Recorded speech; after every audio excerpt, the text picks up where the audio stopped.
Hold on to your butts. Da-da-da. You were saying? Welcome to episode 149 of the Civil War Breakfast Club podcast.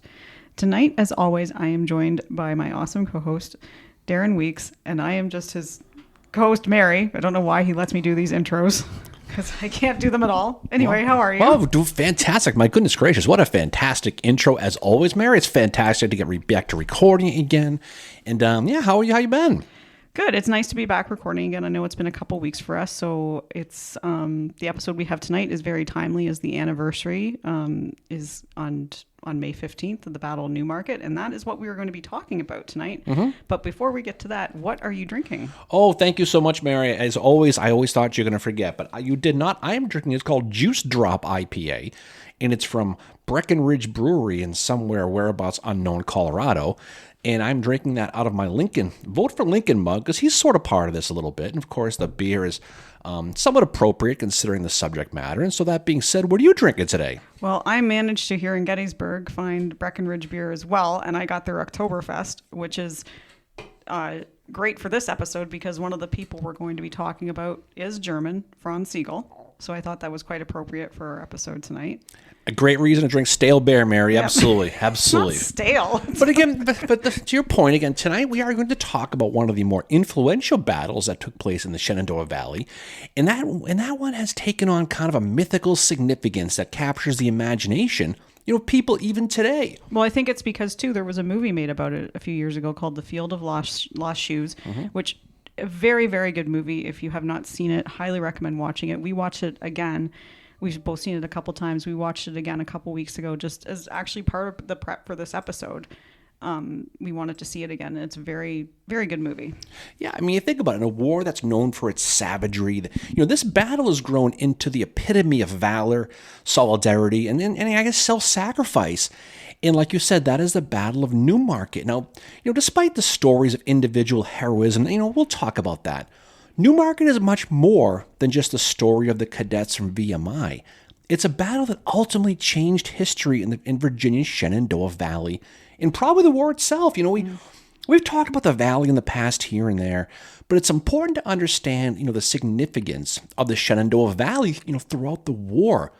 Like we said many, many times, the Confederates desperately needed to hold it, while the Union Army very much wanted to control it. Well, and that's because of it is considered the breadbasket. This is where they're growing a lot of their food, and a lot of the railways as well run through that area. But, General Grant, as part of his grand strategy at this time, he needs to press the Confederacy into submission, specifically the Army of Northern Virginia. Yeah, and looking back at the Valley, just to set the stage of this thing a little bit, I mean, this is the land that Thomas Stonewall Jackson, Mary, you've heard of him, he famously said that if the Valley is lost, Virginia is lost.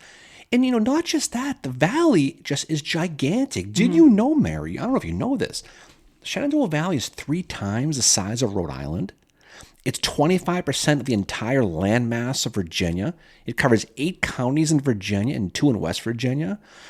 It's important to both armies is why the Civil War, in the war that the Valley saw 320 different engagements and 20 battles, averaging 1 every 4 days for 4 years. And, just like that last beer in the fridge, Mary, the Valley was constantly fought over. and it just was. And just, before that, the great Nathaniel Banks, Mary, from Waltham, Mass., right? He tried to take the Valley in 1862 and was repeatedly slapped around by Stonewall Jackson, a rare and welcome highlight for the Confederacy in 1862, by the way. And that 1862 Valley campaign culminated on June 9th of 1862 when Jackson and Richard Ewell defeated James Shields' division at the Battle of Port Republic. And this is going to clear the upper and middle valley of Federals and allow Jackson to leave and join Robert E. Lee at the 7 Days battles near Richmond. This is kind of how it all works out. But again, you kind of alluded to it. The goal of taking the valley remained extremely important, but it was really put on that front burner after U.S. Grant took command of the Union Army in March of 64. And again, we talked about this in a bunch of different episodes. Upon arriving in Virginia, Grant planned that multi-pronged attack to try to end the war in the East and defeat Robert E. Lee's Army of Northern Virginia. Now, everyone knows about the Overland Campaign, which led to battles of Wilderness and Spotsylvania, Cold Harbor, etc., etc. But Grant had other plans for Virginia, too. Question, Mary, have you ever played the game Duck Hunt? Oh, yeah, you're all trying the time. Trying to shoot the moving targets all at the time. same time, and you have to try to hit them all while they're all moving. This was basically Grant's plan to defeat Lee. He knew that he had more men. So if he forced Lee to fight many fronts and spread them out, it would expedite the victory for the Union. Duck Hunt, that's what it was. Yep. So Grant's going to send Benjamin Butler behind Richmond in 1864 in May to the Bermuda Hundred area, where he's going to fight General P.G.T. Beauregard. We talked about that. And they're going to just kind of attack the rebel capital through the savannah. That's what he's going to try to do.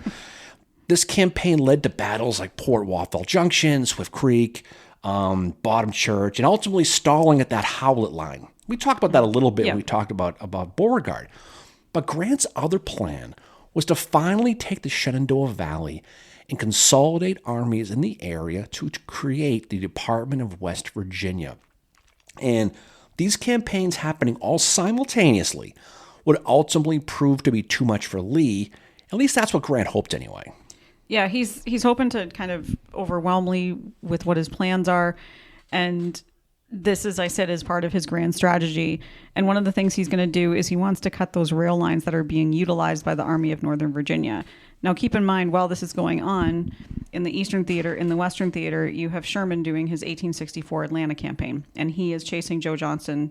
He's left from Chattanooga, and they are slowly making their way to Atlanta at this time. So that's what's happening there. And this is all designed to start breaking the Confederacy and ending the war. So going back to the Valley, the man he puts in charge of the Department of West Virginia was the German-born General Franz Sigel. Yeah. And just a little bit of background about Franz Sigel.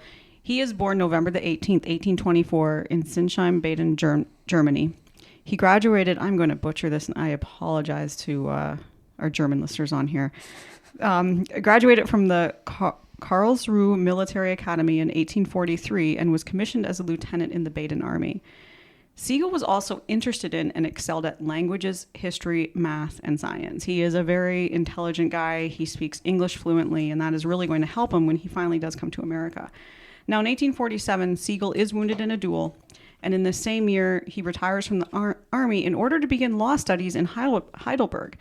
Sigel will not be the only person who studies law that we are going to be discussing in this battle either.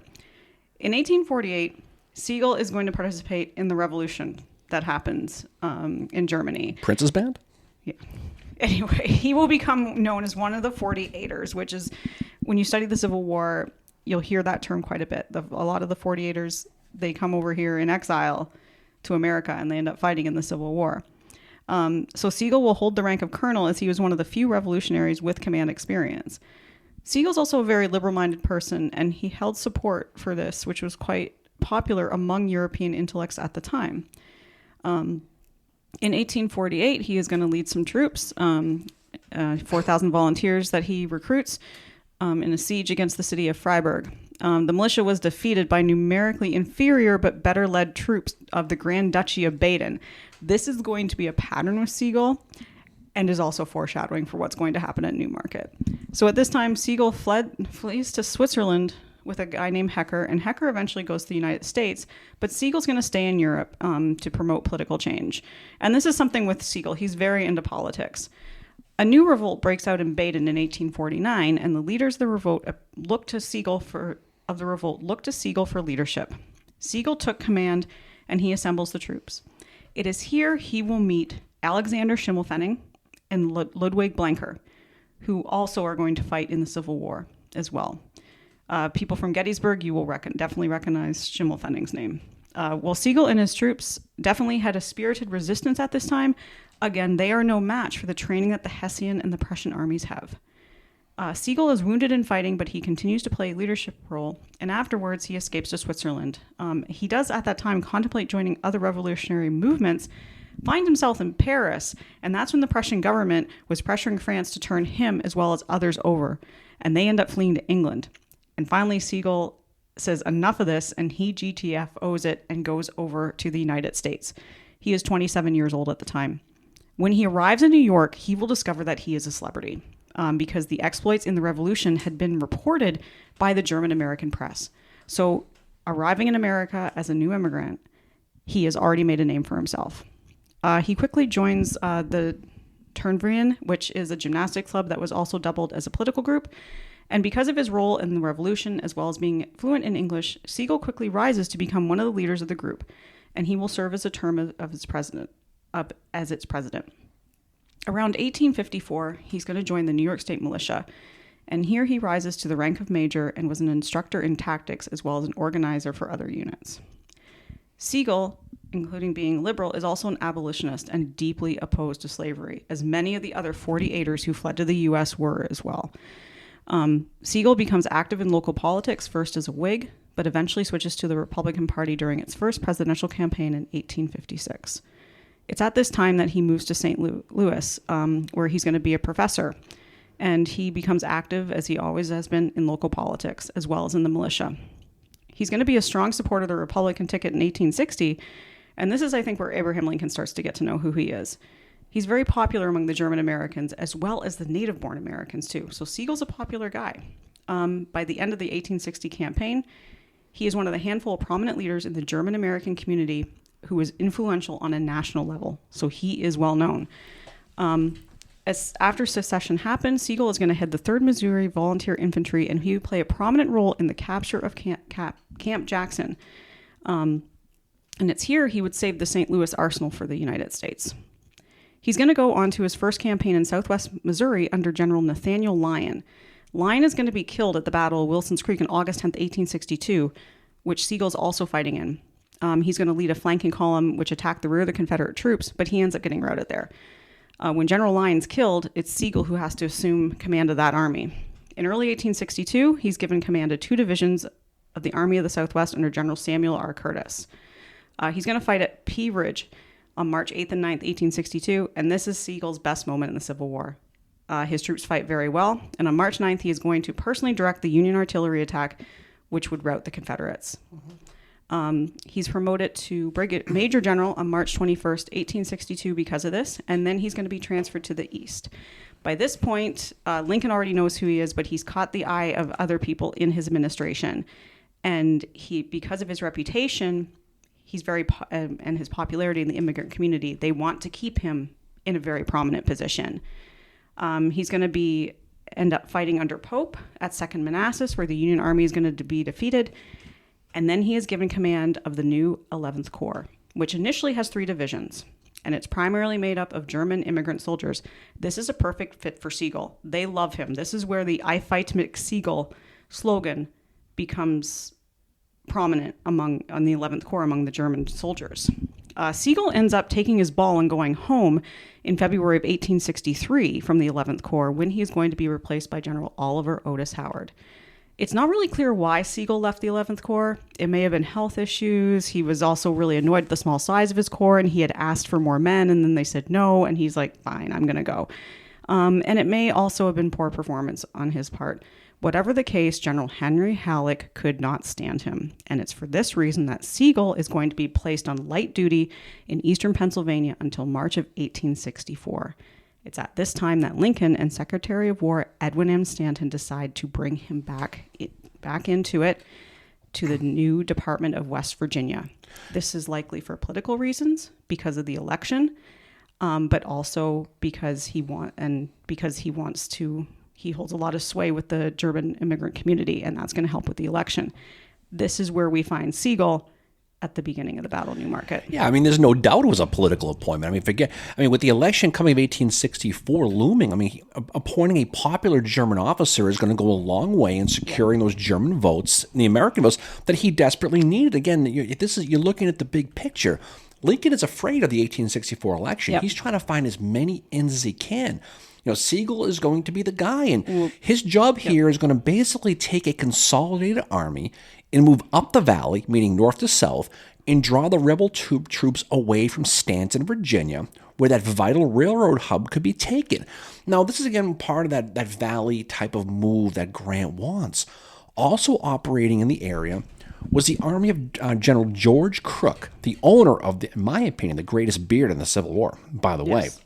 And in the big picture, was for Crook's army stationed in Charleston, West Virginia, to go southeast and attack the Virginia and Tennessee Railroad, which links Knoxville to Richmond. Okay, when that's done, Crook is going to destroy the rebel salt works in the town properly called Saltville. Can't imagine why they do that. Wow, creative. Oh yeah, and then he's going to be heading east to Stanton. Now again, if Sigel does his job, okay, and forces the rebels in Stanton to vacate the dance floor, as you like to say, and move north to fight him, what's going to happen? Crook is then going to slide in the back door and seize that undefended Stanton where the railroad connects directly to Richmond.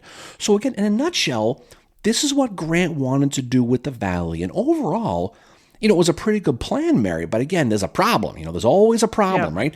Here's the problem. Sigel's army is basically thrown together with troops that had very little experience in battle, and they spent most of the war guarding the Baltimore and Ohio Railroad. Throw in the fact that his men did not really like the German Sigel, who was an angry fella and not really considered a strong leader. I mean, not for nothing, but I might be a little angry too if I'd been kind of sidelined by Halleck. Well, his men knew that he was a political general who favored his German officers. And that's what it comes down to. His 6,000-man army as West Virginia, guys from Ohio, West Virginia, New York, Pennsylvania, etc., they were for the most part inexperienced in battle. And for this plan to work, they're going to have to draw out and defeat the Confederate army in the Valley. Now, the Confederate army in Stanton, the Department of Western Virginia, was commanded by the very battle-tested and very popular rebel general John C. Breckinridge. Yep. A little bit about John C. Breckinridge. He's born on January 16th, 1821 in Kentucky, and his father was involved in politics, and this is obviously going to influence John Breckinridge as well as he grows up. He attends Centre College, where he graduates with a Bachelor of Arts in 1838. And in 1839, John is going to be a resident graduate at the College of New Jersey, now Princeton University. When he returns to Kentucky in mid-1839, he decides he's going to read law with Judge William Owsley. And in November of 1840, he enrolls in Transylvania University, and then he graduates with a Bachelor of Laws, and he's licensed to practice pretty much immediately. He initially begins his law practice in Lexington, and here he would borrow law books from John Crittenden, who is the father of Union General Thomas Crittenden. So they have a connection as well. He ends up moving to Iowa Territory to pursue better opportunities because to him, Lexington was saturated with lawyers, and he felt there would be better opportunity for him out west. He gets involved in politics out here, where in February of 1843, he's named to the Democratic Committee of Des Moines County.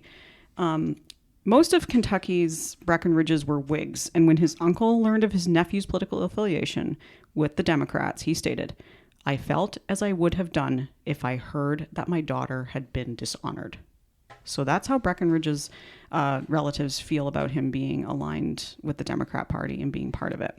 Way harsh, Ty. Yeah. On November 12th, 1843, he marries Mary Cyrene Birch, and they are going to have 6 children together. He eventually moves back to Lexington, and he forms a partnership with future U.S. Senator James B. Beck.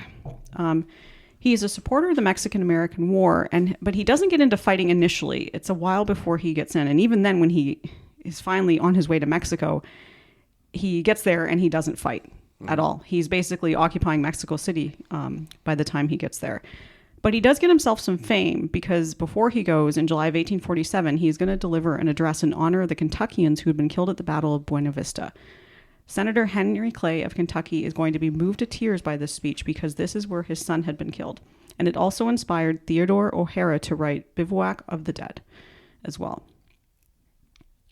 On August 30th, so this is when he goes out to Mexico. And again, as I said, he does not really see any action out there. But it said that when he is walking to Mexico City, he literally walks. He allows tired soldiers to ride his horse most of the way there. And he himself is going to walk. And Breckinridge is going to be an assistant counsel for Gideon Johnson Pillow during a court of inquiry initiated against him by General Winfield Scott. Breckinridge doesn't play a huge role in this, though, other than questioning witnesses, and Pillow really represents himself during the proceedings. And although he had not seen much combat, Breckinridge's military service is going to be an asset to him politically. Another thing about Breckinridge, he is a slave owner, also a Freemason, and he supported the Kentucky Colonization Society which was dedicated to the relocation of free blacks to Liberia. He also represented free blacks in courts of law as well. He's eventually going to be part of the State House of Representatives. He's a step-cousin to Mary Lincoln, and this is where he meets Abraham Lincoln. And despite their political differences, the two of them do become friends. He's also well known for being the VP for President Buchanan. Breckinridge runs for president unsuccessfully, obviously, in 1860. And then he is a U.S. Senator. When he takes his seat as senator, 7 states had already seceded. He urges Lincoln to withdraw federal forces from the Confederate states in order to avoid a war. And it's here that eventually Breckinridge does get wrapped up into being in the Confederate Army. He will be at Henry and Donelson, I believe, as well as other battles. Yeah, he'll be at Shiloh, Stones River, Chickamauga, Chattanooga. I mean, again, he is well known to his troops, and he's a battle-tested general and a political superstar. And despite being, like you said, the VP of the U.S. under Buchanan, he's going to choose to fight for the Confederacy. You know, and the thing is, Breckinridge's Department of Western Virginia, which is not to be confused with Sigel's Department of West Virginia, you know, they were also put together with Scotch tape. And this is a big thing with this. Unlike Sigel's men, though, his men were battle-tested. But when the rebels learned that Sigel had entered the valley, the urgency caused Breckinridge to throw this army together in one that was really never fought together. He has about 4,000 men. He has 2 brigades, 1,500 men each, under Virginians John Eccles and Gabriel Wharton. He also has a command of about 1,100 cavalry under John Imboden, as well as an 18-piece artillery battalion under William McLaughlin. But again, because Breckinridge feared his army was too small to defend Stanton, he also pulled together 800 unattached troops of reserves, including 257 cadets from the nearby Virginia Military Institute, some as young as 15. Now, we're going to talk a lot about the cadets here in a little bit. But even with this all hands on deck, this army that was quickly bondoed together like my 1986 Chevy Nova back in the day, Mary, they were still outnumbered by Sigel's men by over 2,000. So again, you can see the urgency what's going on in this area. Now, as far as terrain goes, the Valley Pike was the main route to travel up the valley, which is modern-day Route 11, okay? South of the town of Woodstock, Virginia, was the town of Mount Jackson. And Sigel saw that location as a perfect place to set up a defensive line and wait for Breckinridge to come out and play, right? Mm-hmm. Come north from Stanton to attack him. And again, Sigel's plan, going back to the beginning, was to draw Breckinridge out of Stanton so Crook's army could take the town and its railroad. Now again, perhaps if he moved quicker, Mary, he could have possibly made it to Harrisonburg, which is home to the closest DQ in the valley. But he didn't. But Sigel figured Mount Jackson was a solid place to defend. But again, because his army wasn't used to marching, these are fort guys, the old paper collar guys, right? His 6,000 men were spread out and weren't together at all. And this is going to cause a major problem down the road, literally and figuratively. Mm-hmm. Now again, this battle wasn't going to be pitting 2 battle-tested, cohesive armies like Lee versus Meade or anything like that. But this is going to prove to be a thinking man's battle where strategy is going to be the most important factor. Yeah, and right? I think this is a battle where, you know, looking at Breckinridge and looking at his reputation, he, you know, at times does not seem to have a great reputation, especially with, you know, his service in the Western Theater. And I think that's because of the whole thing with Braxton Bragg. He obviously did not get along with Bragg at all. And sometimes that goes, you know, we see generals like, you know, Leonidas Polk, who, I mean, he's not a great general, but because of his associate, like, you know, he doesn't get along with Bragg, not a great reputation.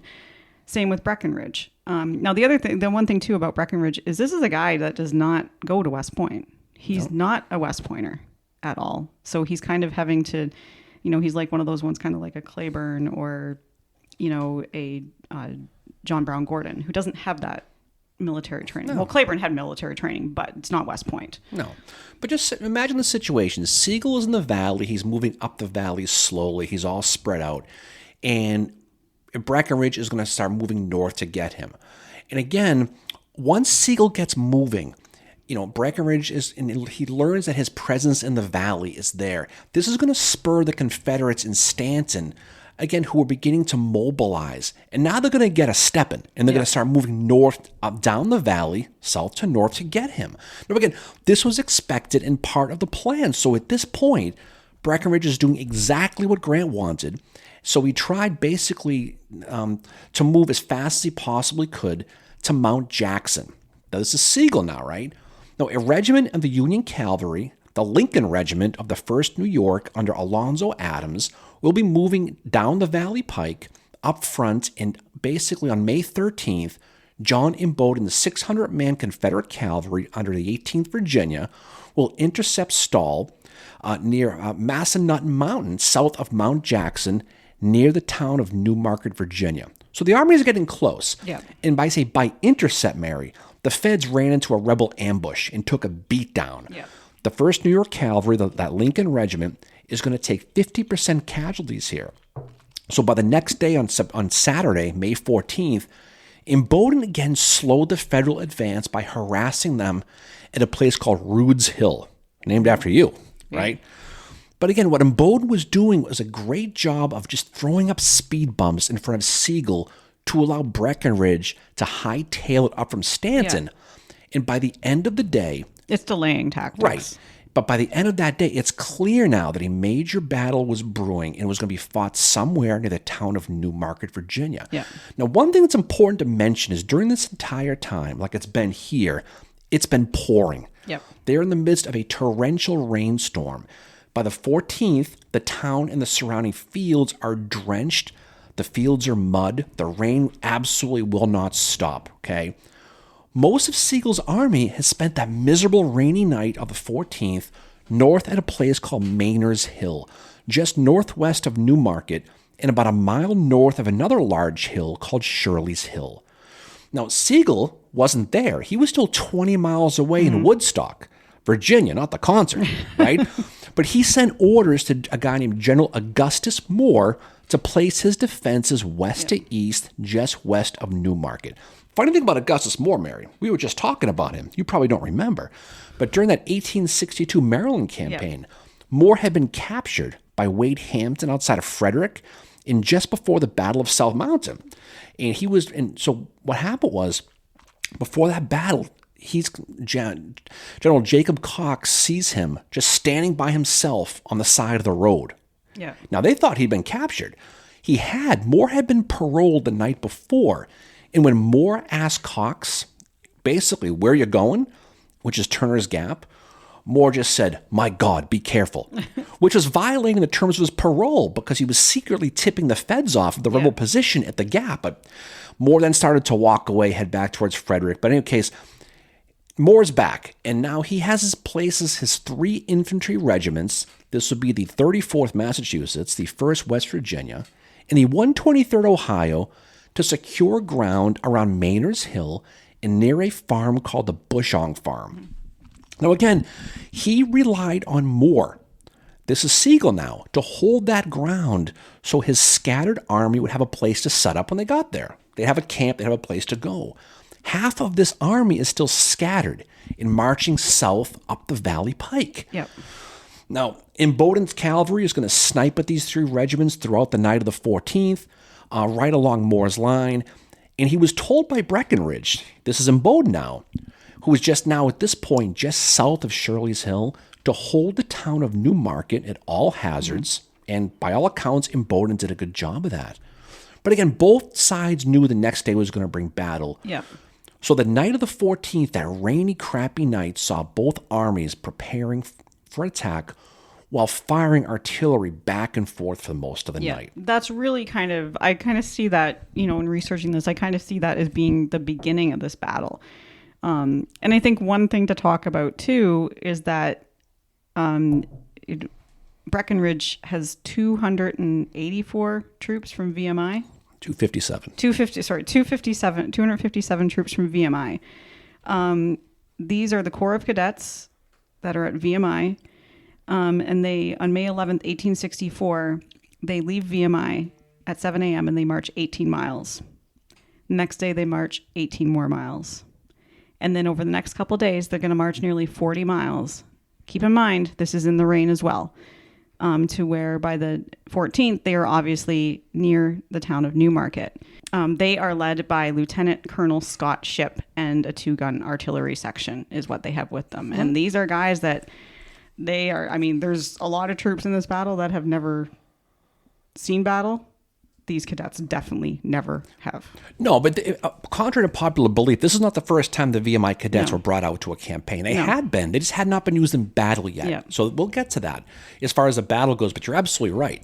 So by first light on Sunday, May 15th, Breckinridge's army was in a place on Shirley's Hill, just southwest of Newmarket. And the Confederates were set up in an echelon position and had the advantage because Sigel's army, again, was still spread out, and Sigel himself was not on the field yet. Now, through that heavy rain and fog, Breckinridge saw Moore's battle line across the river road from Maynard's Hill going east to west across modern-day 81. If you've gone to the battlefield, you drive right past it. Yep. This is through the northwest part of Newmarket. Now, seeing this defensive line, Breckinridge wanted to sit back and he wanted to wait for the Federals to attack him on Shirley's Hill, about a mile south of their battle line. He had a great position. He's on a hill. The ground was slippery. This is what he wanted to do. The Battle of Newmarket will officially begin at 8:30 in the morning when a heavy artillery duel, kind of like Pickett's charge here in Gettysburg, is going to go on back and forth for over 3 hours. The guns of Maynard's Hill on the Federal side firing at Shirley's Hill and vice versa. Boom, boom, right? With several Confederate shots raining down on their own town in Newmarket and sending the citizens fleeing into their basements.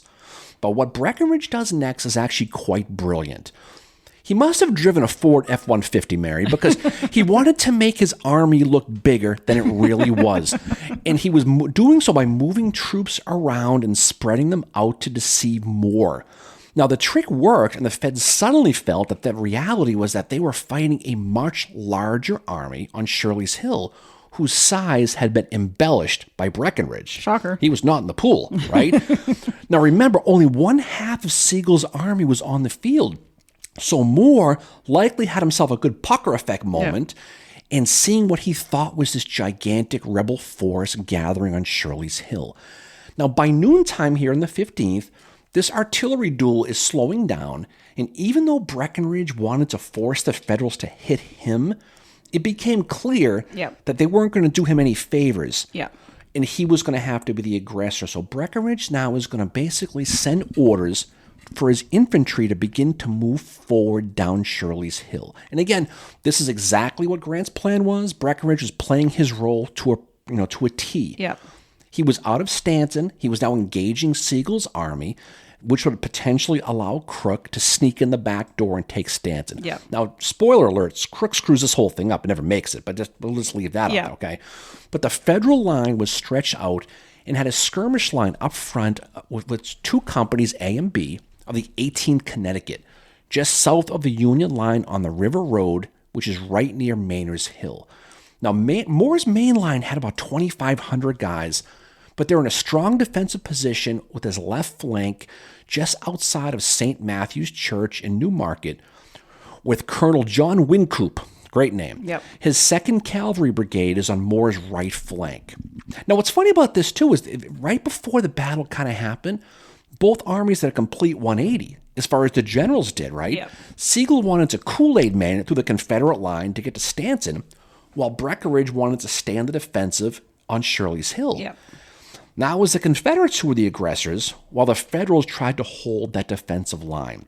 And another cool fact about this battle is that, so Breckinridge is going to deploy Wharton's brigade on the Confederate left, west of the Valley Turnpike, and is it Eccles?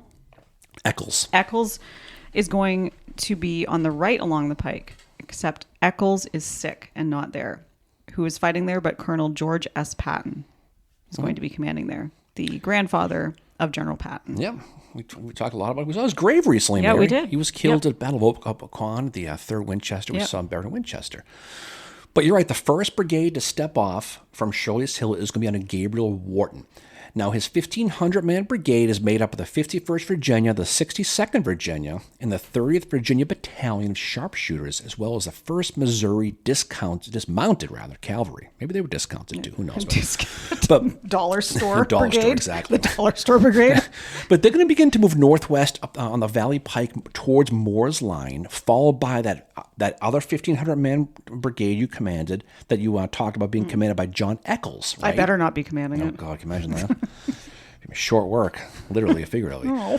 But following the lines in reserve was those cadets from VMI, who again immediately began to take infantry fire that was overshooting the main rebel line from Wharton and Eccles.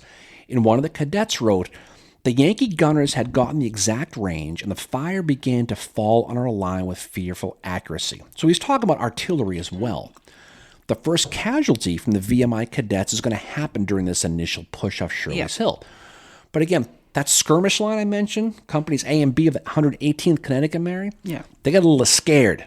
Again, these are green troops. These are fort, guys who guarded railroads.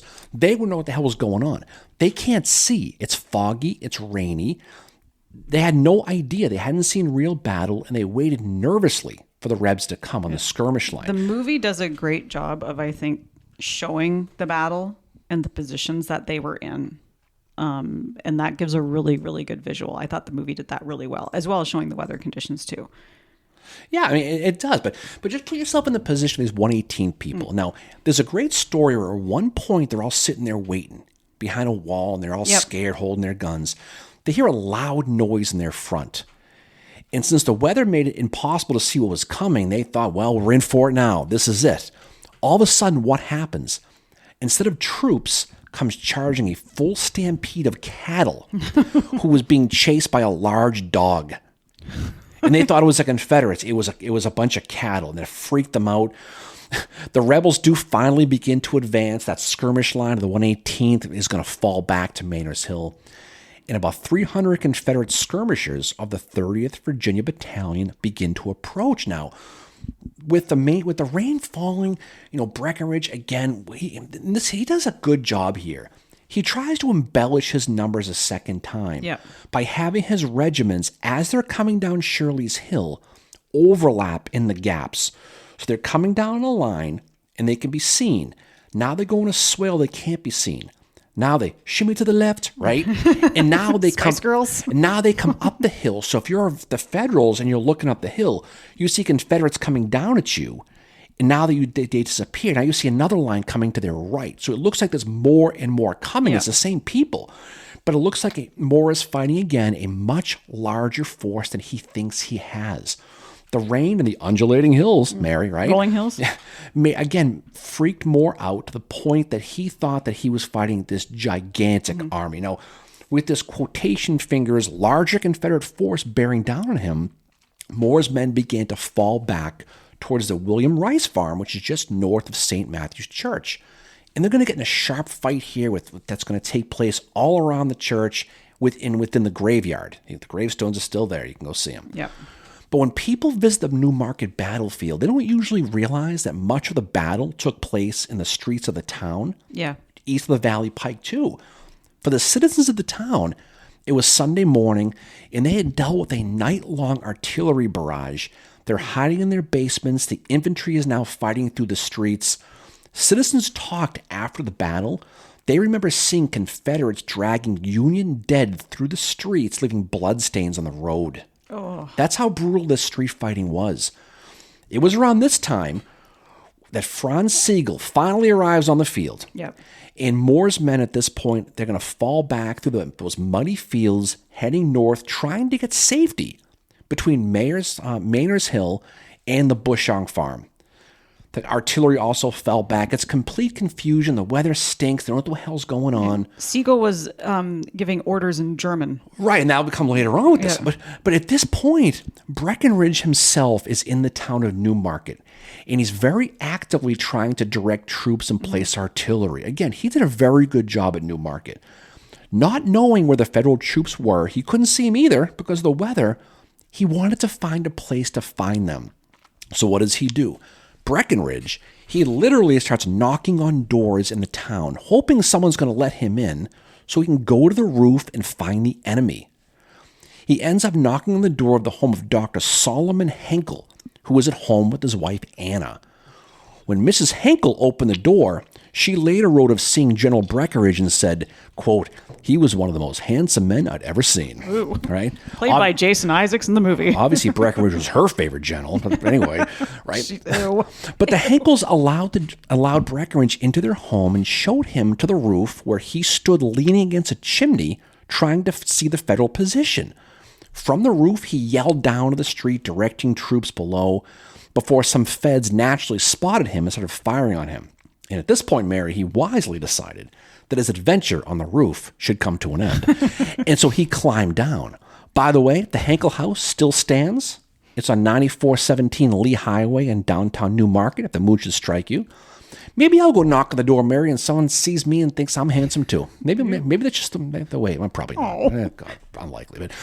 But this federal line was now moving faster than Mary going to happy hour at Gettysburg Eddies. What? And they're all flowing into that area around that Bushong farm where Sigel, again, is going to now set up another defensive line. So they're trying to set up lines. You're getting pushed back. Breckinridge is moving. This battle is quickly turning into a Confederate rout. And now it was Breckinridge setting up a battle line on that vacated river road. So where the Moores guys were, now the Confederates are there. On his left, he deploys the 26th Virginia Battalion, followed by the 51st Virginia. Charles Woodson's 1st Missouri Dismounted, not the football player, Mary, the Confederate, different guy, okay? Followed by the 67th Virginia Mountain Infantry. And again, the 22nd and 23rd VA, those battalions in Eccles Brigade are going to stay in reserve on the far right, okay? But now the battle's shifting on the west side of the Valley Pike. Behind the main line in reserve were those VMI cadets as well as the 4 guns from Jackson's artillery battery, all on the southern slope of Maynard's Hill now. So you can see how they're moving north. The fighting again slides west into those muddy fields between Maynard's Hill and the Bushong farm. So Sigel, he's going to quickly set up that new defensive line, and he'll set up the 34th Massachusetts, the 1st West Virginia, 54th PA, and the 12th West Virginia will be in reserve, along with 4 artillery batteries as well as Stahl's cavalry on the left flank across the Valley Pike. Now, if the weather had been better, Sigel might have realized, hey, I got a pretty good position here. Yeah. But he couldn't see anything. No. Nothing. He thought he was a good spot, but he literally couldn't see. He was actually in a great spot. But again, Breckinridge is going to order his men forward, and they're going to begin to slop around through that mud north towards the federal position now on the Bushong farm. Yeah.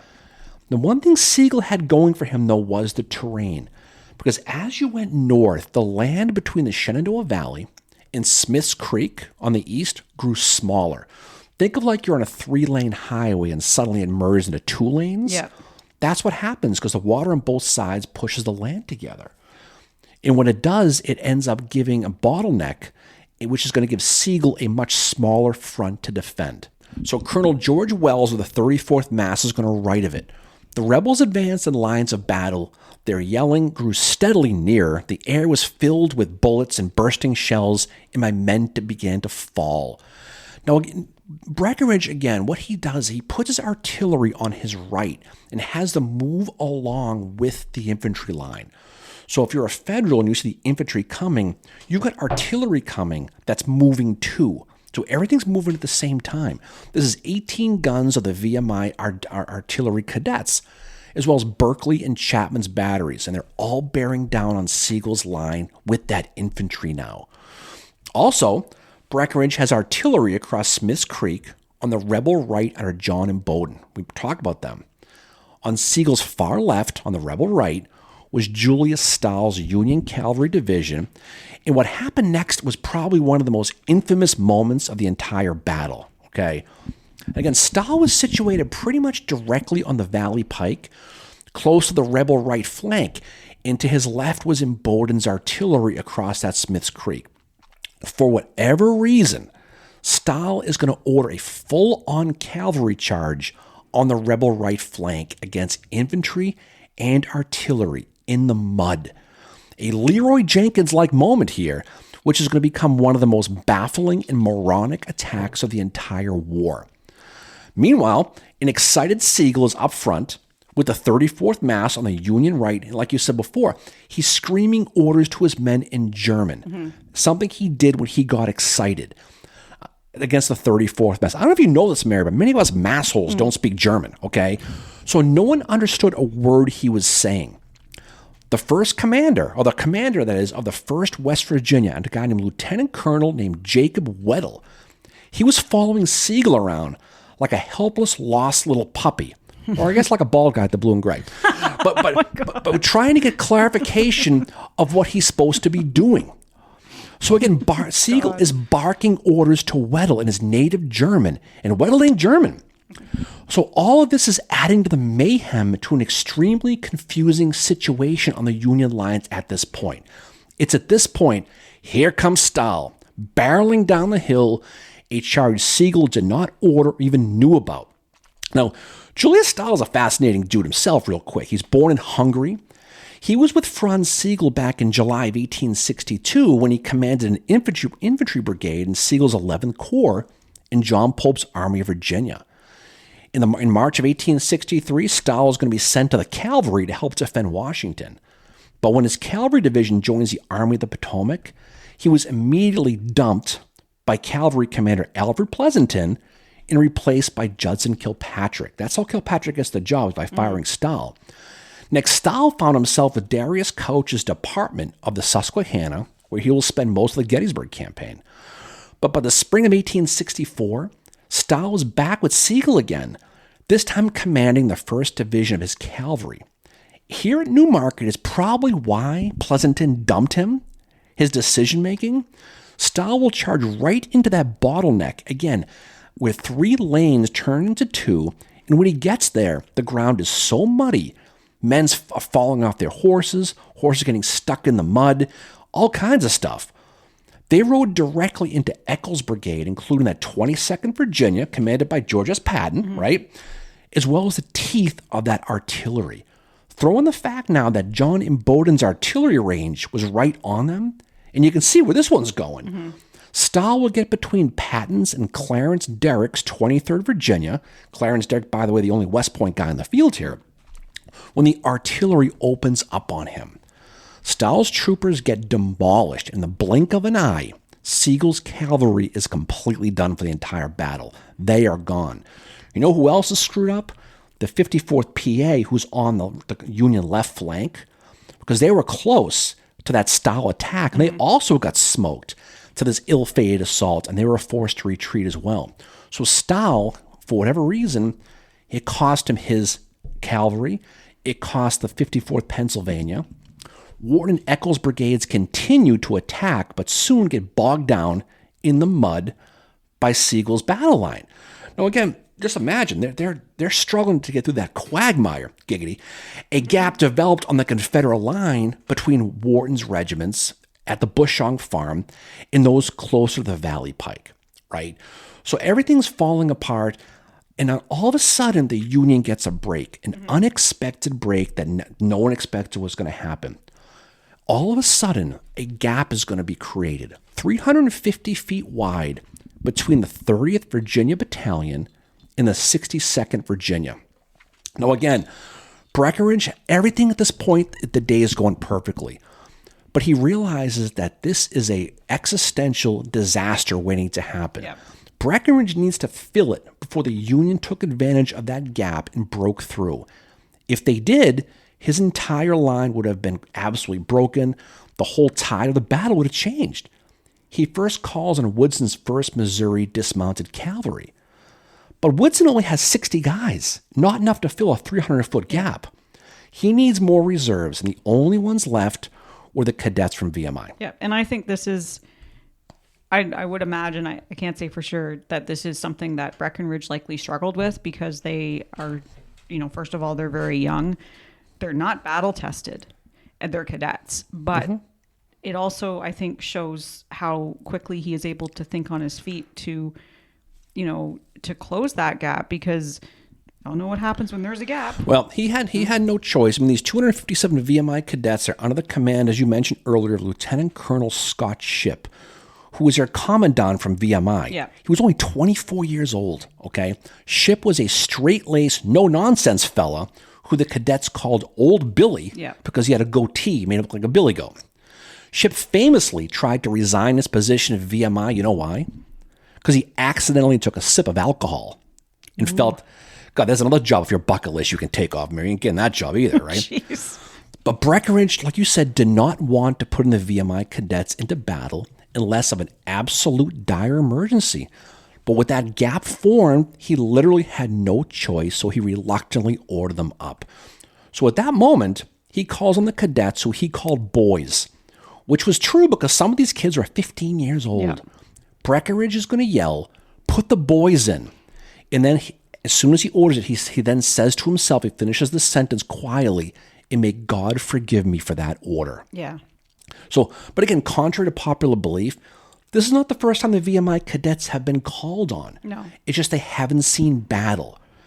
But this is going to be the first time here at Newmark where they're actually going to see the elephant. Yeah. And as they start to cross that field, it is so muddy just from the way the weather had been. The mud is really, really thick that a lot of them lose their shoes in the mud as they're going across. And this is why it's called the Field of Lost Shoes. Yeah. And this isn't the only place men lost their shoes. I mean, they were losing the whole battlefield, but it wasn't just here.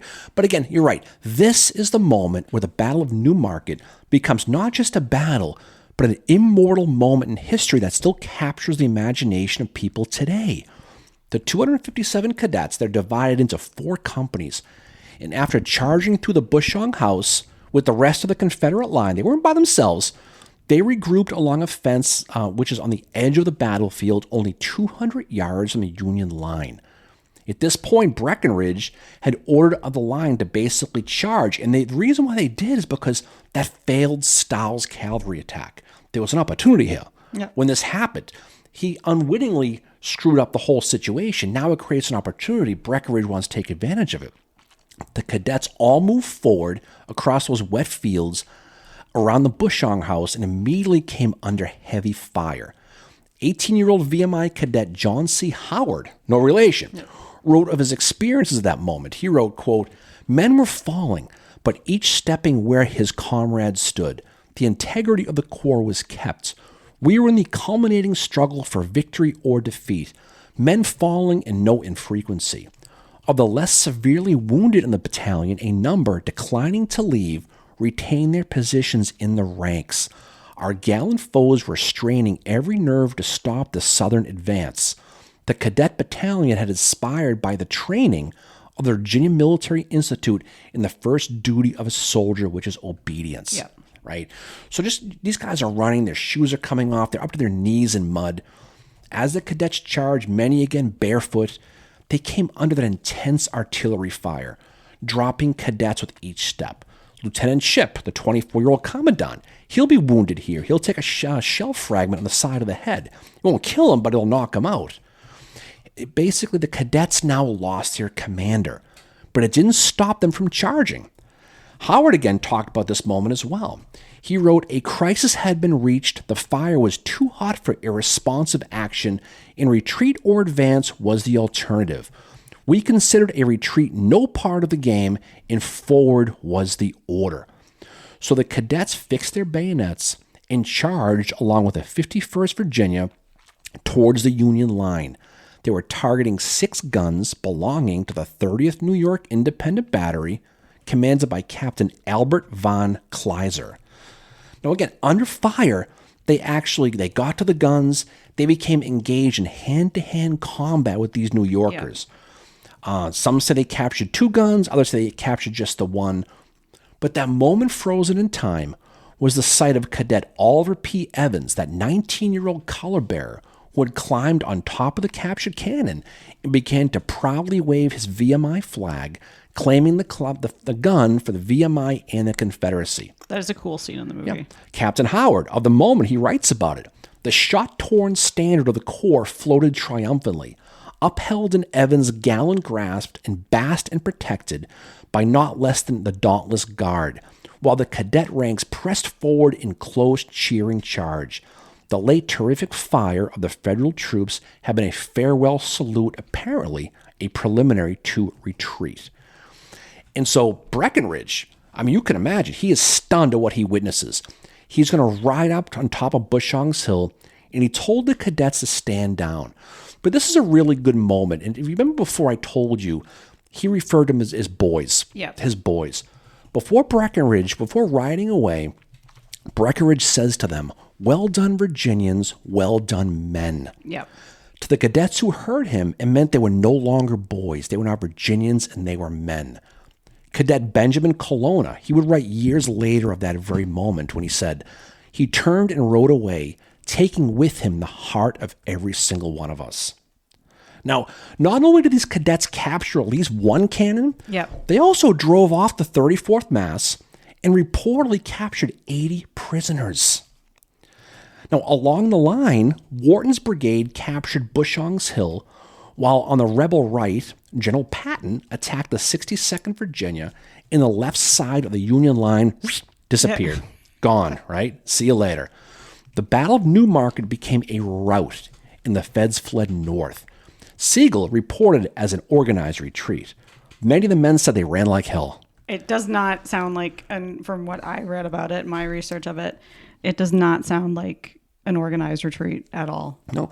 Sigel tried in vain to set up one last defensive line, but the men weren't having it. Again, these are new troops. They just kept running. The battle was over. Breckinridge did pursue, hoping to bag them before they crossed the Shenandoah River Bridge near Mount Jackson, but he made sure that he told the Virginia military cadets, "Stay behind, you're done for the day. You've done your duty." So they stayed beyond. Now, Sigel and the rest of the army escaped thanks to the rear guard of an artillerist named Henry DuPont, who slowed Breckinridge just long enough for Sigel to get across the river. If you see the movie Field of Lost Shoes, Henry DuPont is played by David Arquette. That's him. Sigel's army lost 744 men. Upon hearing the news, Grant immediately dumped Sigel and replaced him with David Hunter on May 21st, 1864. Hunter would last 3 months before ultimately being replaced by Phil Sheridan, who would finally be the man to conquer the valley. So I mentioned George Crook. You know why he didn't come to Stanton? He heard a rumor that Robert E. Lee had beaten Grant badly at the Wilderness and said, "The hell with this. Wow. I ain't going." And that's why he never made it. So the whole thing was fascinating. But Breckinridge, after this battle, he is a hero in the South. He'll be brought to Petersburg to join Lee before being named the Confederate Secretary of War in February of 1865. Because James Seddon, I think he resigns the post, and then Davis appoints Breckinridge to the vacant position, and it's partly to quiet the growing opposition to his administration. So that's why Breckinridge ends up getting that. At Newmarket, Breckinridge lost 588 men, but the number that's remembered in history is 10. And that's the number of VMI cadets killed or mortally wounded. William Cable, Charles Crockett, and Henry Jones were killed by a shell on that initial charge to Bushong Hill. William McDowell, Joseph Wheelwright, Samuel Atwell, Alva Hartsveld, Luther Hayes, J. Beverly Stannard, and Thomas G. Jefferson, a descendant of the third U.S. president, were all shot charging von Kleist's 6-gun battery. 50 more cadets will be wounded. Now again, following the battle, the cadets were ordered to Richmond, where they were honored by President Jefferson Davis and Virginia Governor William Extra Billy Smith, Mary, of Gettysburg fame, right? Oliver Evans, the 17-year-old color bearer who captured the cannon, he visited the mortally wounded cadet Thomas G. Jefferson, who was at a hospital at the home of the Kleindienst family in the town of Newmarket. He and his classmate, a guy named Moses Ezekiel, Jefferson's roommate, stayed with Jefferson until he died 3 days after the battle. Now, there was a 26-year-old daughter of the house. Her name was Eliza Kleindienst. They called her Liddy. She basically held a candle for the boys while they sat with him the whole time. Later on, they would refer to Liddy as the mother of Newmarket cadets. She'd be present when they unveiled the monument at the Newmarket battlefield in 1926. She was 88 years old at the point. Wow. She would die 5 years later. Moses Ezekiel was the first Jewish cadet in VMI history. He would go on to become one of the most famous sculptors in the world. Yep. You know what works he did?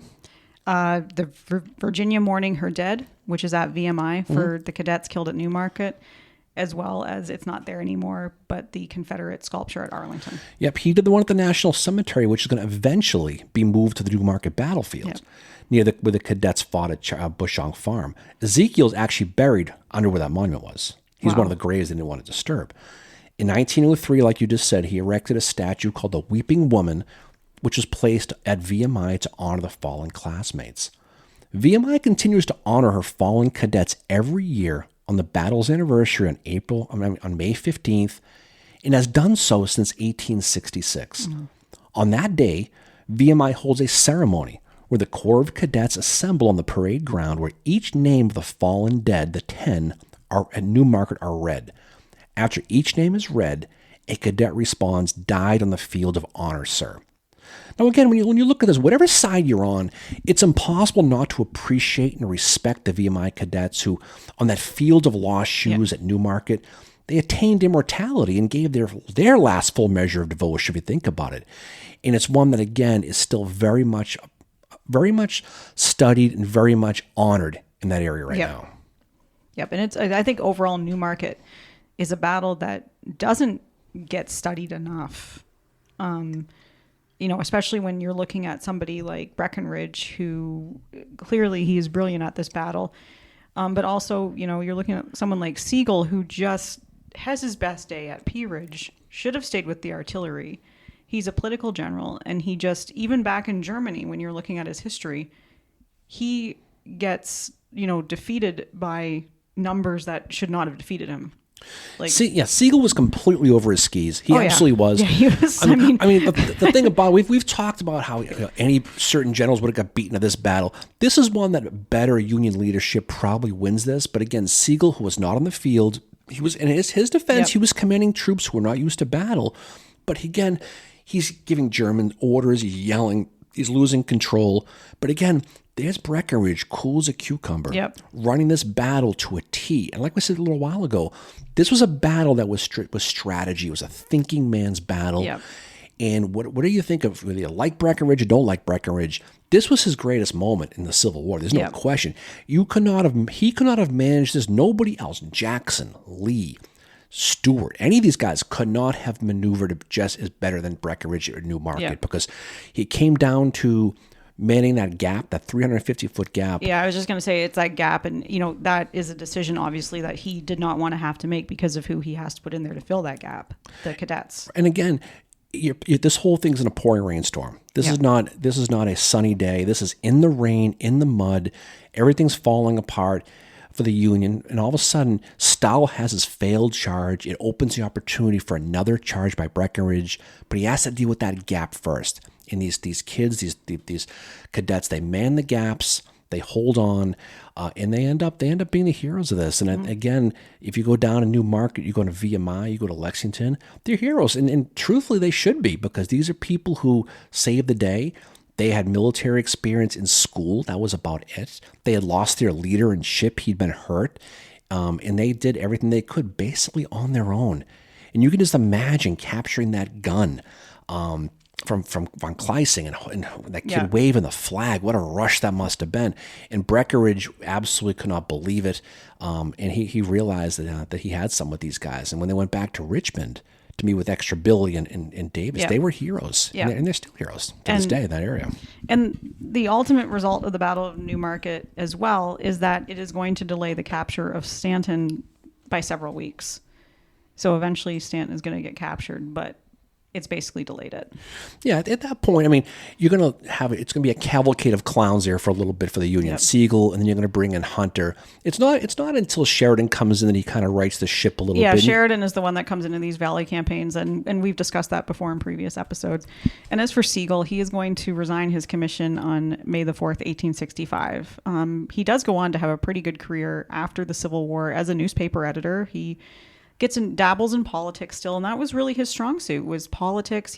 I gather he must have been a very eloquent speaker. He had good command of the English language. And I think he had just, whatever it was, he was able to rally his troops and be a leader but when it comes to military and tactics, that just was not his Well, strong suit. If he had a couple of really good divisions from, say, the Army of the Potomac, and he had the battle tested guys, it might have been a different story.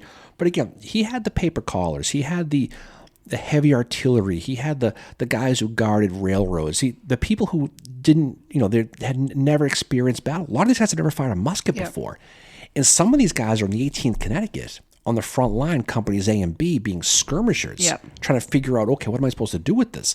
So again, wrong place, wrong time, certainly. But again, Sigel was just supposed to be the diversion for Crook. Yeah. And it just didn't turn out. Everything screwed up after that point. And history is what it is. And if you go to Newmarket today, you can go visit the exact site of where the cadets charged. You can visit all those places we talked about. And it's definitely worthwhile to visit because it's a fascinating place. And again, it's one of those battles because of the VMI kids that they it captures the imagination. It just imagine what they went through. Yeah. And many of them are buried right on VMI's campus. There's one who's buried as an unknown. And a lot of them are buried in different places beyond. One's buried at his family house. But again, if you go to VMI, you can see Ezekiel's statue, and you can see where some of them are buried.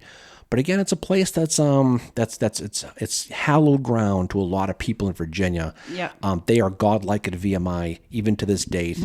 And when they do their charge, it's always remember the cadets. And that's it's a great moment for them.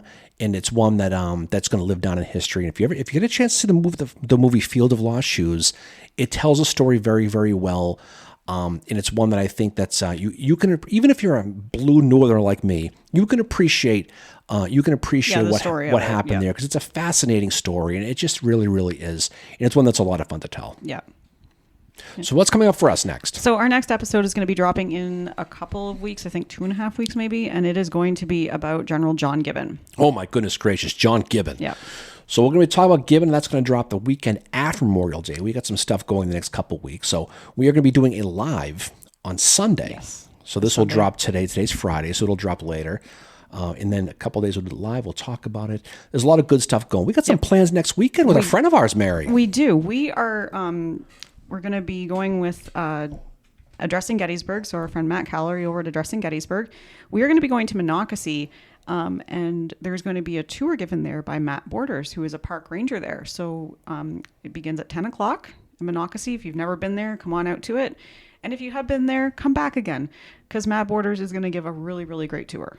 Yeah, Borders is a really, really good ranger at Monocacy. Matt Callery and his Addressing Gettysburg gang, they're going to be getting out of the park now instead of getting out of the car. So they'll be able to do some different things. You can go on their websites and you can see all the cool stuff they have planned this summer. They have a lot of out of the car and out of the tour places they have. So we are honored to be co-hosting their event in Monocacy. You'll have a lot of fun with that. So if you're in the neighborhood, come on down, as they say. It's free, doesn't cost anything. Yep. It's free, don't cost nothing, right? So come check it out, as well as some other things we have going for us. All right. Any final words from you, Fincheru? No, thanks for bringing it like you always do. And thanks to our listeners for being with us for these 149 episodes. Next one's 150. Can you believe it? 150 episodes. It feels like yesterday we just... And John Gibbon, we were going to be talking about John Gibbon for episode 150. Oh, I bet you old Winnie Boy's not going to like that one. Not a fan of him. I don't think Gibbon was a fan of Winnie Boy at the end of it all. I don't think they were either. Anyway, all right, off we go. So everybody, we appreciate you listening. Thanks for signing on. Have a safe weekend. Hopefully it stops raining here. We can get outside, have a good time. Enjoy your weekend. Memorial Day weekend is right around the corner.